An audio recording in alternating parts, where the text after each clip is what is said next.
Opinions expressed by entrepreneur contributors are their own. Editor's note: Builder series features no-holds-barred in-depth interviews with female leaders in different industries to give you insight into what successful women have done to push through feeling stuck, frustrated and uncreative in order to build incredible brands and businesses. Tina Brown may be most recently known as the founder and leader of the Women in the World Summit, which brings together inspirational leaders and activists, but she has been building for much longer than that. She has built an award-winning career as a journalist, editor and author. She is also the CEO of Tina Brown Live Media. Since its launch in 2010, the summit has been a must-attend experience for me. Curated by Brown, the summit offers inspiration and solutions to building a better life for women and girls. There's nothing more invigorating than sitting in a room full of lady bosses and hearing from women who are living their passion every day. Prior to launching Tina Brown Live Media, which holds smaller salon-style events around the globe, and running the Women in the World Summit, Brown launched and edited the news site The Daily Beast. She has also been the editor-in-chief of Tatler, Vanity Fair, The New Yorker, Talk and Newsweek. Related, 7 Ways Women Leaders Can Win at Negotiating. It was a pleasure to sit down with her to discuss how she built her media career and brand and what she is planning next. Griffith, what have you built and what inspired you to build it? Brown, 3 magazines and a live journalism company. Women in the World was inspired by a desire to hear from voices who don't have a platform as big as they deserve. Were you born a builder or did you have to learn to be one? I am a born builder and often get bored when the job is done, and I feel I am becoming a steward. Who was the first woman you looked up to and why did you want to be like her? My mother.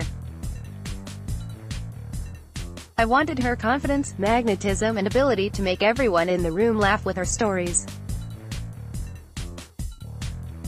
What's the greatest risk you've taken? Leaving Vanity Fair when it was super successful to edit The New Yorker when it needed a revival. Another risk was leaving The Daily Beast to launch Women in the World in my late 50s. When have you broken down, personally or professionally? How did you break through? It was tough for me when Talk magazine closed after 9/11. I felt many talented people had followed me to the promised land and then I couldn't bring it home. I broke through by returning to my roots as a writer with the Diana Chronicles, which became a. What makes you doubt yourself, and how do you manage it? Doubt is my way of life. Courage is overcoming it. How do you know when to leave someone or something?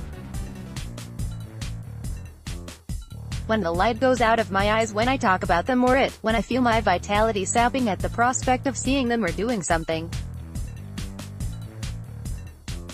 Plated, recruiting and retaining female tech talent is a challenge. Here's how we did it. When was your bravest moment? How do you practice being brave? Bravest editorial moment was putting Pregnant to Me More on the cover of Vanity Fair when everyone in the circulation department said it would both cause outrage and bomb. Knowing what you know now, was it worth it? In spades, what can you see yourself building next? Expanding Women in the World into a multi-platform force in books, news and documentary. What do you value most in others? Tenacity. What do you value most in yourself? Creativity. What holds you back? Self-doubt. One thing you're afraid of. Asking for money. What is your biggest vice? Spending it. One thing you'd change about yourself. Lack of patience. What keeps you sane? Family weekends. Something you wish you would have kept doing. Writing more consistently. Related, 15 women leaders on risk, mentorship and following your dreams. Something you wish you would have stopped sooner. Sugar in my tea. What keeps you going and building? What a friend just called my deranged vitality. I have always lived a life to the overcrowded fullest.